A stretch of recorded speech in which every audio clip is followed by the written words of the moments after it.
책으로 만나는 가을 개벽 문화 김양현입니다.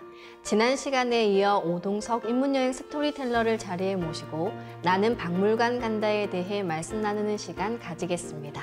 안녕하세요. 네, 안녕하세요. 지난 시간에 우리가 황금 왕관과 금속 인쇄술 등 박물관에서 만날 수 있지만 가르쳐주지 않았던 사실들에 대해서 알아볼 수 있었거든요. 특히 우리 문화유산이 동양 천문도와 관련이 깊다는 것이 흥미로웠는데 이 천문도에 등장하는 사신도 말고 오신도가 있다고 하셨어요. 네. 사실은 이제 천문도 자체에는 없거든요. 28수를 각각 7개씩 나누면은 청룡백호 주작 현무가 있는데, 근데 우리 방위로 따지면은 동서남북이 있고 중앙이 있잖아요. 네. 중앙. 그 중앙이 중요하죠. 그럼 중앙에 가장 중요한 동물이 있는데요. 우리가 중앙을 이제 황급자리라고 하죠. 오황급. 그러니까 천자를 얘기하는 거죠. 아까 계속 지난 시간에 말씀드렸듯이 하늘의 명당을 땅에 구현한 것이 경복궁이다. 하늘의 자면을 땅에 구현한 땅의 자면이 경복궁이다라고 했고, 거기에는 이제 천자가 하늘의 명을 받고 이렇게 지상세계를 다스린다라는 그런 의미를 갖고 있는데, 그럼 지상세계를 다스리고 있는 그 천자를 상징하는 뭔가 있는데, 이게 목화 토금수 오행으로 나눴을 때는 가운데 토고요, 방위로 나타났을 때는 동서남북 중앙, 이게 오한극인데 노란 용입니다. 황룡. 그래서 아주 오래전부터 특히 이제 고구려 벽화에 보면은 무덤 벽화죠. 보면은 이제 살아서나 죽어서나 천자는 사신의 호의를 받고 죽어서도 하늘에 올라가서 사신의 호의를 받으면서 사시라고 청룡백호 주작 현무가 있는데, 그 분의 상징인 황룡이 천장에 딱 있다는 거죠. 그런데 이게 우리나라에만 있습니다. 우리나라에만 있어요. 그러니까 오신도 자체가 온전하게 있는 건 우리나라에만 있어요. 중국은 이제 한나라 이후부터 이 사신도가 나오기 시작하는데 오신도가 없어요. 무덤에도 보면은 대부분 청룡백호만 이렇게 들어가는 입구에 있고, 이렇게 사방을 이렇게 호위하고 천장에 있는 게 없어요. 그래서 경복궁에 가보면은 근정전 중앙 천정에 황룡 2마리가 이렇게 7개의 발톱을 가지고 여의주를 이렇게 탁 이렇게 밀고 있는 이런 모습, 쥐고 있는 모습인지 하여튼 그 모습을 하고 있는데, 이게 오황급, 천자를 이렇게 상징하고 있는 것이죠. 굉장히 중요한 이야기입니다. 그러면 이제 중국은 없느냐? 중국도 사실 자금성이 이 자색의 자자거든요. 자미원을 모방한 자색의 자자. 그래서 자색의 궁전이면서 아무나 못 들어오는 금지된 도시다. 그래서 영어로는 Forbidden City 이렇게 하는 게 중국의 자금성인데, 그러면 그것도 이제 하늘의 모습을 닮아서 만들었을 거다라는 생각이 들잖아요. 그래서 우리 경복궁의 근정전에 해당하는 것이 자금성의 태화전입니다. 태화전인데 거기에 황룡이 있어요. 그럼 우리만 이제 오신이 있는 게 아니고 중국도 있겠네 하는데, 사실은 거기 가보면은요, 청룡백호 주작 현무가 없어요. 없고 그냥 현무는 있고요. 그다음 나머지 동물은 사자, 학, 코끼리, 그다음 다 용으로 둘러싸여 있어요. 그래서 거기에서도 조차 없어요. 그러니까 이 사람들이 우주관이 우리하고는 다른지, 아니면 그 우주관 자체를 적용을 안 시킨 건지, 우리하고는 완전히 다른 모습을 갖고 있는데, 근데 우리가 천자의 상징이 이제 황룡이라서 가운데 용만 있는 게 아니고요. 사실은 도깨비도 있습니다. 누런 곰도 있어요. 누런 곰도. 그래서 이제 노란 곰이라는 그 의미는 이제 배달국 만들 때 옥녀족의 여왕을 상징할 수 있죠. 그래서 배달국 시대의 유적이 나오는 것이 중국의 요하 문명 중에서 홍산문화죠. 6,500년 전부터 약 한 5,000년 전까지의 유물이 쏟아져 나오는 곳인데, 거기 곰턱벽이라는 곰 발바닥 모습의 그런 형상들이 많이 나오는 게 전혀 신화가 아니라는 것을 이제 우리가 알 수가 있고요. 또 도깨비 형상은 또 가운데 어떻게 나오냐면, 우리가 배달국 시대에 그 천자 황제라고 하면은 이제 그 천왕을 천왕이라고 얘기를 하잖아요. 우리가 치호 천왕할 때도 천왕인데 천왕 자체가 원래 황제의 시작을 의미하거든요. 그래서 이제 특히 그 가장 상징적인 인물이 자오제 환웅천왕 왕도깨비이기 때문에 그분이 이제 가운데 있는 것으로 두고 어차피 그 황제이기 때문에 그래서 도깨비 형상을 가운데 두기도 합니다. 이건 뭐 굉장히 드문 현상인데 그래서 가운데 오신도 중에서 황룡도 있고 곰도 있지만 도깨비도 있다. 도깨비도 있다는 게 이제 우리 문화의 아주 핵심 중에 또 하나죠. 오신도에 동양의 고대 역사가 들어있다는 사실은 아마 이 시간을 통해서 처음 듣는 분들이 참 많으실 텐데요. 내용이 참 흥미롭습니다. 이런 동양의 천문과 지리, 문화의 원리를 모두 담고 있는 것이 바로 우리나라의 태극기죠. 여기에 대해서 말씀해 주실까요? 그렇죠. 뭐 진짜 좋은 질문을 하셨습니다. 뭐 태극기가 한때는 뭐 거리에 휘날렸는데 태극기 의미를 몰라서 이제 그랬을 수도 있고요. 자, 일단은 그 원리를 얘기하기 전에 그 태극기는 하얀색 바탕에 4개의 괴가 있고 가운데는 태극이 있습니다. 이게 무슨 뜻일까? 이것부터 이제 알고 가는 게 좋을 것 같아요. 태극기 하얀색은 우리가 가을을 상징한다 이렇게 하잖아요. 그러니까 흰색, 공명정대한 나라다라는 이름입니다. 공명정대하고 속임이 없다라는 나라인데 그 안에 태극은 뭐를 상징할까? 태극. 이거 대한 사람을 상징하거든요. 그래서 공명정대한 나라에 살고 있는 대한 사람들을 천지일월 하늘, 땅, 해, 달이 보호해 준다라는 뜻이에요. 그게 태극기의 진정한 의미 중에 하나입니다. 그래서 굉장히 그 중요한 의미를 갖고 있는 건데 태극기가 뭐 처음부터 이제 나온 건 아니고 이제 태극기의 오리지널 그 형상들은 되게 많이 있는데 이게 어디서부터 이제 시작이 됐냐 하면은 이제 복희 8개에서부터 시작이 되거든요. 국립중앙박물관 3층에 가면은 복희 여화도라고 있습니다.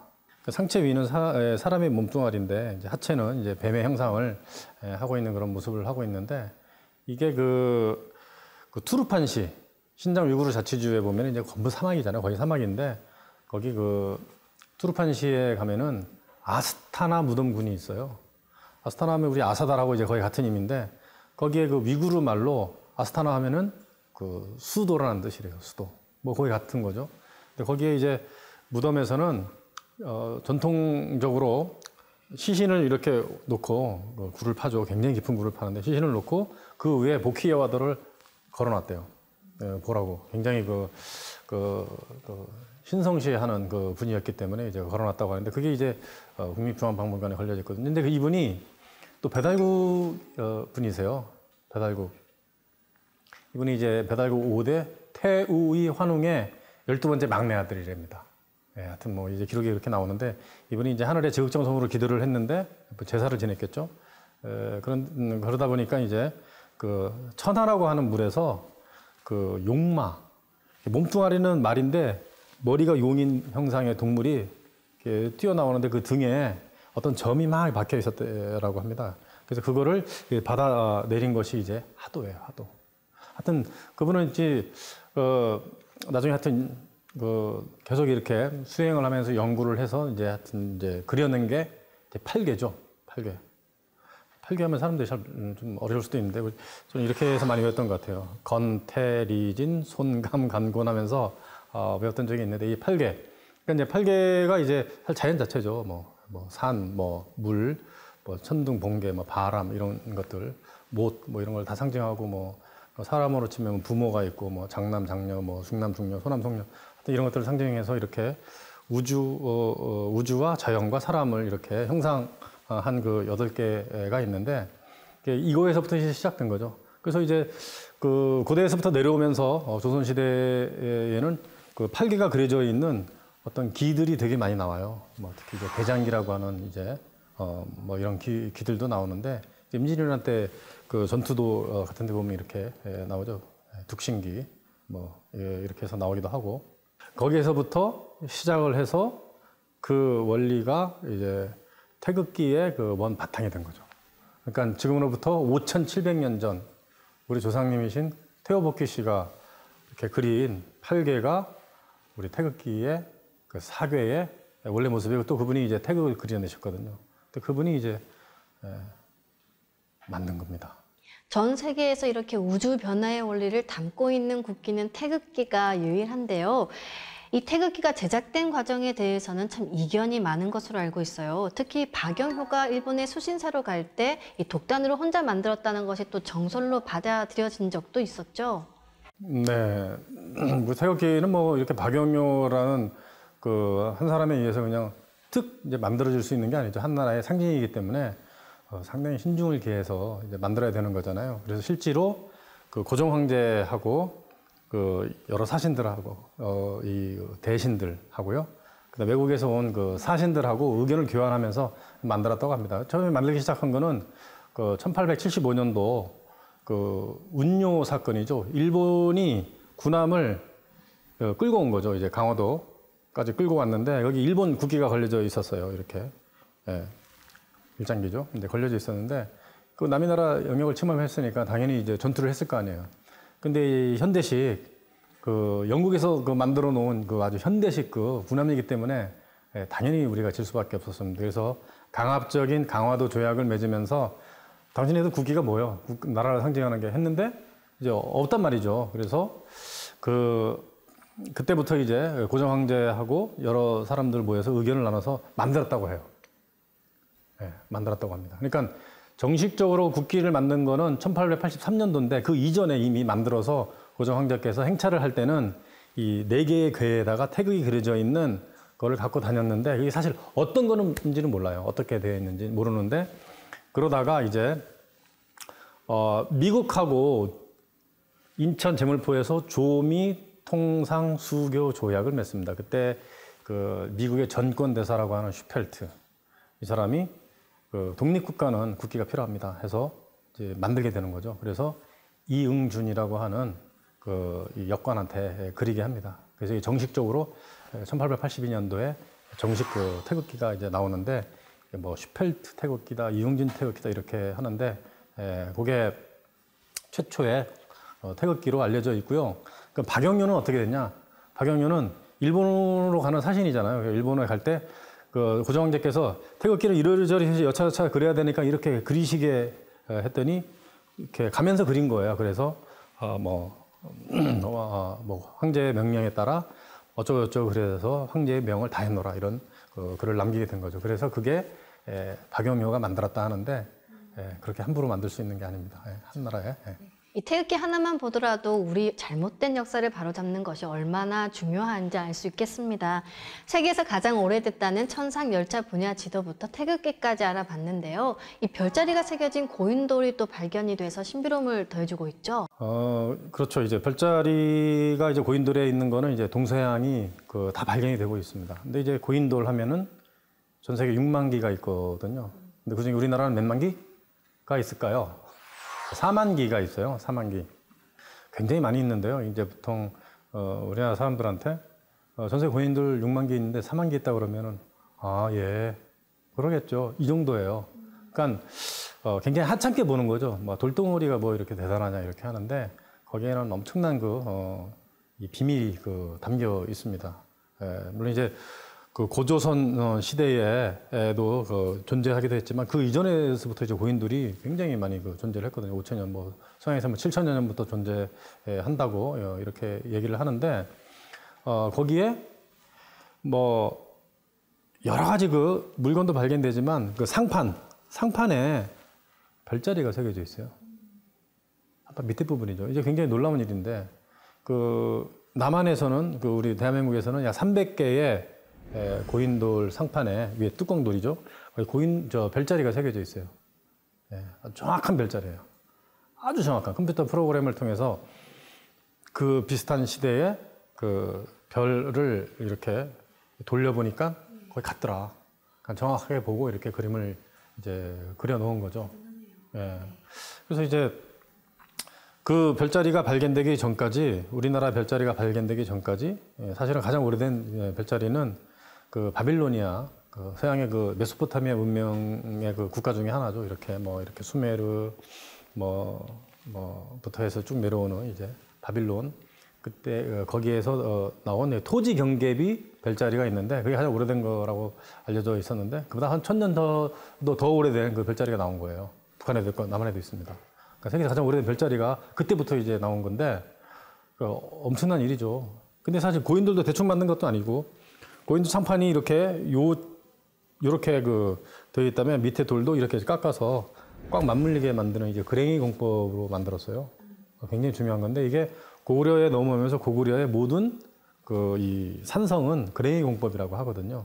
그러니까 돌을 평평하게 깎은 게 아니고 돌이 이렇게 계단식으로 생겼으면 놓는 돌도 계단식으로 깎아서 하는 안전하게 했는데 그럼 옛날부터 왜 이렇게 별자리를 새겼을까? 우리 천상열차 분야에서 나왔어요. 천상열차 분야를 생각하면 이제 약간 힌트를 얻을 수 있거든요. 우리가 사람이 죽으면 돌아가셨다 이렇게 하잖아요. 어디를 돌아가셨을까?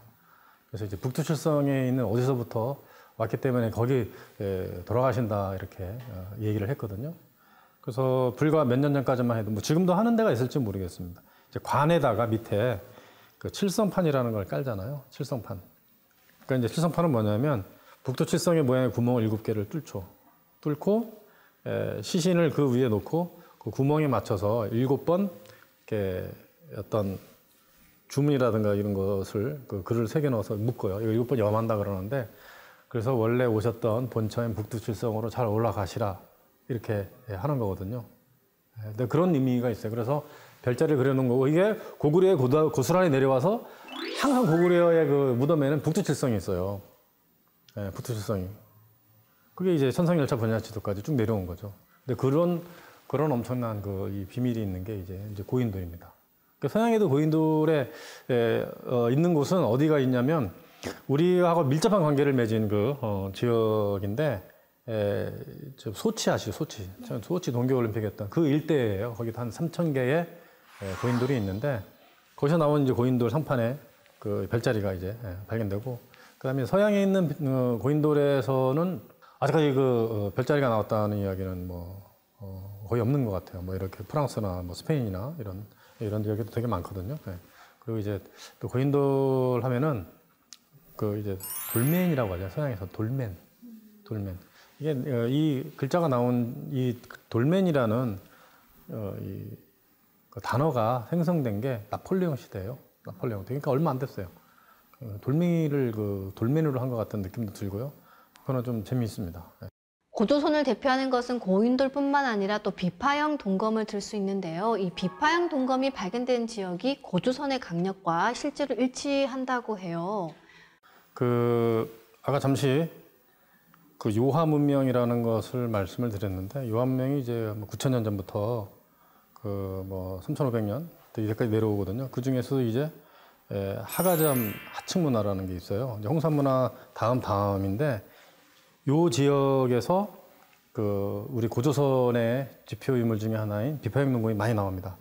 그 지역에서는 무더기로 쏟아져 나와요. 엄청 많이 쏟아져 나오는데 생긴 게 이렇게 중국의 악기 비파 모양으로 돼 있어서 비파형 동검이다 하는데 사실은 이제 비파라는 악기가 나오기 훨씬 이전에 만들어진 것이기도 하고요. 또 이제 중국의 것을 왜 우리 거기에 썼는지도 사실 의문스럽기도 한데 어떤 학자는 이제 비파라는 게 고구려가 먼저 만든 악기다 이렇게 얘기하는 사람도 있어요. 어쨌든 이 비파형 동검의 가장 논쟁은 뭐냐면 이게 의뢰용이다. 그러니까 장례를 위해서 만든 거다라는 거 하고요. 실존용이다예요. 뭐 같으세요? 잘 모르겠어요. 아, 솔직하시네요. 자, 정답은 이게 의뢰용이 아닙니다. 실존용인가요? 네, 여러 가지 이유에서 의뢰용이 절대 될 수가 없어요. 일단 국립중앙박물관에 있는 이 비파형 동검들 보면 썼던 흔적이 있어요. 아주 마모돼가지고 가만히 땅에 묻었는데 그렇게 마모되지 않거든요. 청동이 마모된 흔적이 있고요. 그 다음에 의뢰용이면 그렇게 복잡하고 어렵게 왜 조립식으로 만들었을까? 조립식이 아닌 원래 있는 상태로 이렇게 통으로 만들면 더 쉬운데 의뢰용이면 그 조립식인데 또 아주 완전한 조립식이죠. 이 청동이라는 게 무르기 때문에 부딪히다 보면 이렇게 칼날이 묻어가지고 또 이거를 새로 갈아서 쓸 수도 없거든요. 그러면 빼서 쓰는 거예요. 그리고 이제 가중석이라는 게 있고요. 이 손잡이가 있고, 그 다음에 이제 비파형 그 동검 밑 끝에 보면 여기 홈이 있는데 그거를 그 쇠심줄하고 해서 연결해서 썼다고 그래요. 탄력이 있고요. 또 그거를 또 이 재현한 그 이완규 장인이 실험을 해봤는데 너무나 잘 잘린답니다. 빵칼이래요, 빵칼. 그 빵이 잘리듯이 아주 잘 잘린대요. 그리고 거기 보면 피움이라는 것도 있어요, 피움. 피움은 뭐냐면 우리가 이 칼을 이렇게 근육 있는데 찌르면은 이게 근육에 콱 엉켜서 이게 안 나온대요, 칼이. 근데 이 피움이 있으면 피가 흘러나오면서 공기가 들어가면 잘 빼진답니다. 근데 그런 그 아주 하나하나 계산해서 완전하게 만든 그 칼이거든요. 그리고 그 고조선 시대의 칼들을 보면 동서양이 다 짧아요. 다 짧아. 예. 그러니까 이제 로마 병사도 그렇고 또 이 뭐 그리스도 그렇고요.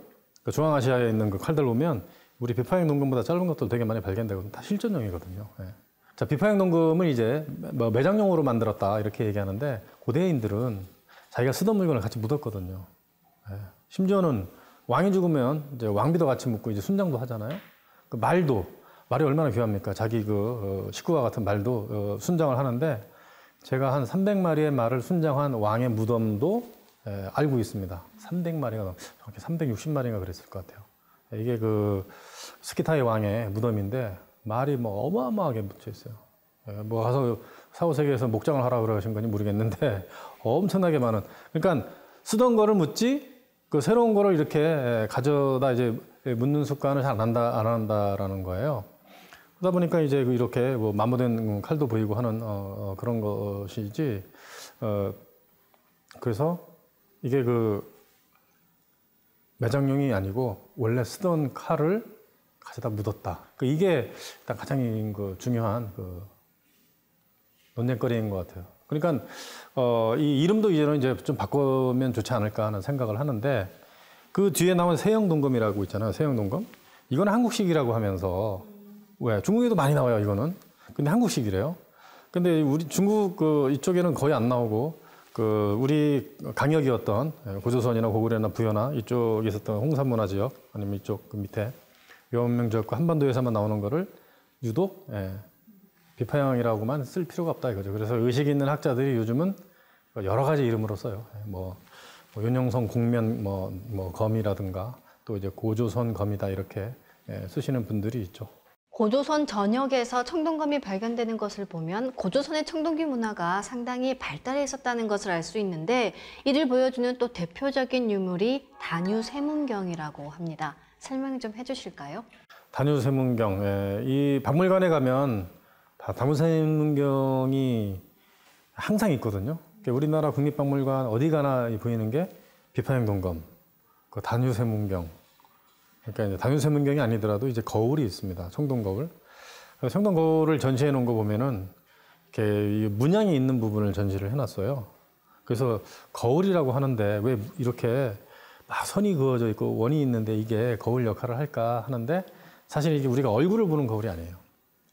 그거는 이제 거울의 뒷면을 이렇게 해놓은 건데 우리가 단유세문경 할 때 단유는 이제 고리가 2개 있어서 단유고요.